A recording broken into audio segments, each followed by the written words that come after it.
out here today at the giveaway farm, Lessons from the Woodlot. Again, like and subscribe on YouTube. This could be your farm. We asked yesterday, we put up a post about questions. Sometimes I feel quite selfish because I get to ask Mark. I have unfettered access to Mark, and I ask him probably thousands of questions. So I'm learning, guys. 21, nothing. But we had some great people, followers of the podcast. They came out and we asked, and they gave us some really good questions. So we're going to tackle William Scott's question first. I liked it, man.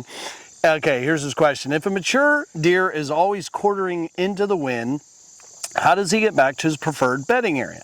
Do they give up the wind under the cover of darkness, or do they wait for the wind switch to do a 180? Let's say you have a target buck picked out and there's a sustained wind for multiple days from the exact same direction. The deer walks in front of the camera on the first morning and toward the neighboring property. Are we to assume he isn't coming back under our property until the wind switches, or does he circle back under the cover of darkness? Okay, and the reason there's several questions, and we're going to actually address a lot of them. But I really liked this question. It's a really good question, and I actually have had it quite a bit. And even some people on the internet when I talk about this, they even the question's almost condescending. The statement's almost condescending. Oh, so if I have a north wind for 5 days, my deer just ends up in Michigan when I'm in Iowa? Yeah, no. So that is kind of a multifaceted answer, and that's why I kind of wanted to unpack this, and I'll try to unpack it, piece by piece, if you will.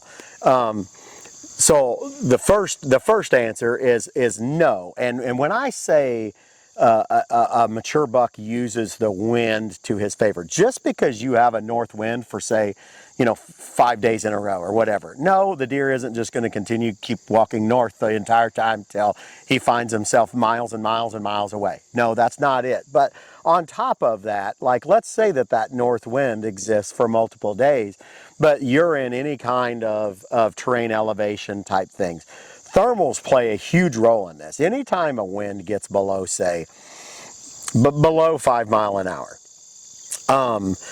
and then you have a fairly strong cool off in temperature like you get most evenings. Let's say that wind's out of the north. That doesn't mean that wind's going to continue to be out of the north. Thermals will overtake a light wind because they're stronger. It's no different than a front that gets pushed through. So my point with that is in the evening, if that wind says north at 3 miles an hour, but there's a hill to your south, say, and it's dropping down to the north. So it's essentially your thermals would be fighting your wind.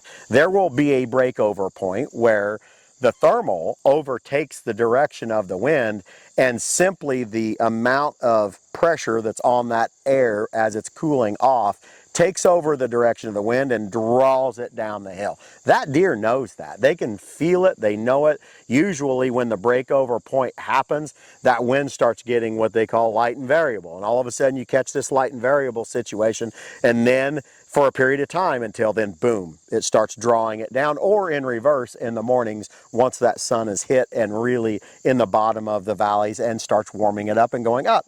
So going up could be a different direction than that light wind. That's the first answer to that question, is those deer are going to use thermals and thermals to their favor when they can.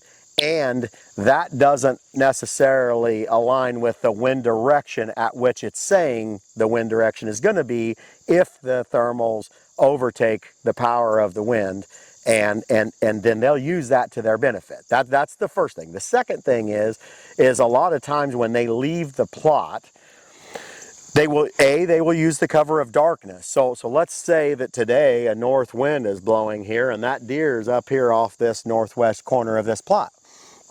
Well, he will lay there. He'll simply lay there till dark, then use the cover of darkness to access that plot if he's made the decision that plot is where he's going that evening. That's why I always say, you might as well sit at home and watch the college football game, because you'll see the same number of big deer that day if you're asking him to walk with the wind hitting him in the back. He just simply will lay there till the cover of darkness. He's usually never had somebody shooting an arrow at him, say, after the cover of darkness. So they're more apt to use that cover of darkness when the wind isn't necessarily correct for them.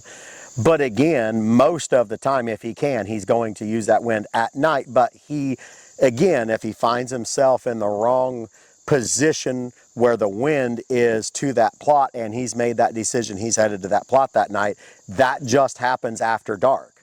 So the answer is not just a dead set answer there, but the answer is no, he's not going 5 miles north. He's still staying in the area. He just will use the cover of darkness when that wind isn't right for him. Or if he has options, he will choose maybe that plot that does allow him the right wind to go there. But when I say wind, when he's quartered into the wind, please do your due diligence in your area and unpack what the thermals do there, because that plays, when I say give him the wind, you need to understand how those thermals are working on your particular farm, because he is going to use that. Now that is him playing the wind, he's playing the thermals. He will bed to that, he will move to that, especially during daylight hours.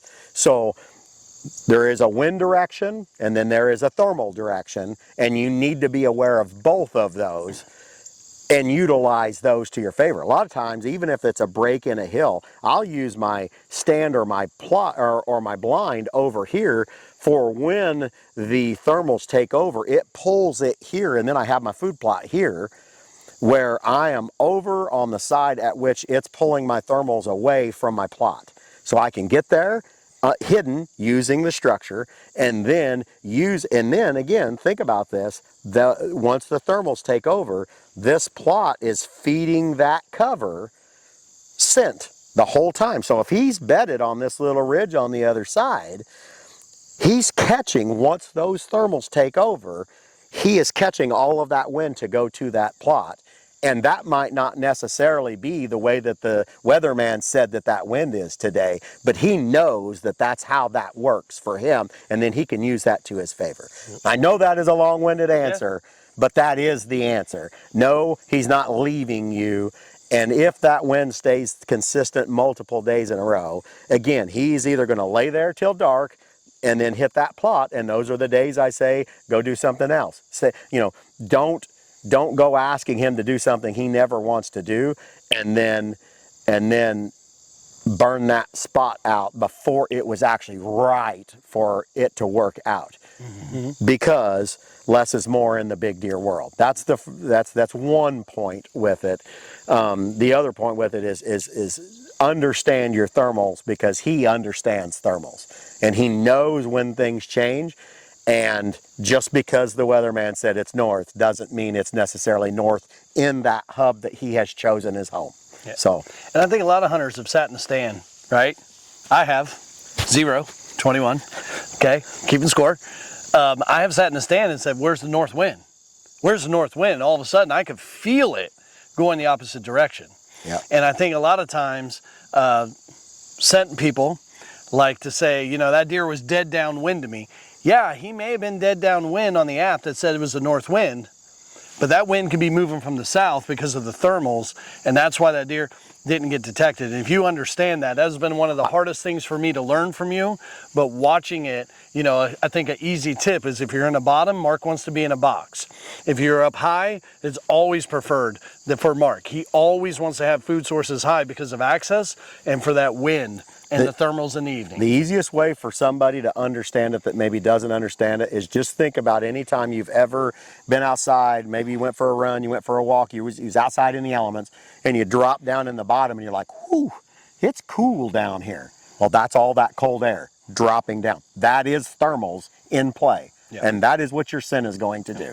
Yeah. No matter what you do in the evening, bam, that's going to take over. Unless there is a strong enough wind to overpower the thermals, but it normally needs to be above 5 miles an hour for that to take place. Yeah, so. In his life, depends on him understanding that. So trust that he knows how the thermals work in his area. He's going to use those to his benefit. Yep. William, thank you so much for taking the time to put the question out there. It was a great question. I put on there 100%. I can't wait to hear Mark answer it. So thank you for the questions. Thank you guys for following Lessons from the Woodlot. Keep the questions coming.